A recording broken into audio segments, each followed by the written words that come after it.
কেউ কি আপনার স্বাক্ষর নকল করে কোনো ভুয়া চুক্তিপত্র অথবা দলিল বানিয়েছে? আপনি কি জানেন এর পরিণাম অথবা শাস্তি কী হতে পারে? দণ্ডবিধির 463 ধারায় এর সংজ্ঞা প্রদান করা আছে এবং 465 ধারায় শাস্তির কথা বলা আছে।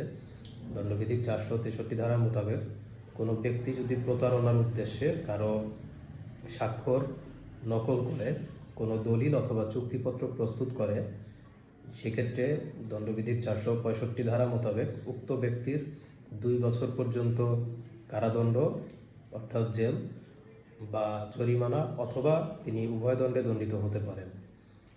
অতএব কোথাও স্বাক্ষর করার পূর্বে, সেটি কোনো চুক্তিপত্র অথবা দলিলে স্বাক্ষর করার পূর্বে অবশ্যই ভালোভাবে পড়ে বুঝে যে কোথায় স্বাক্ষর করছেন এরপরে স্বাক্ষর করবেন।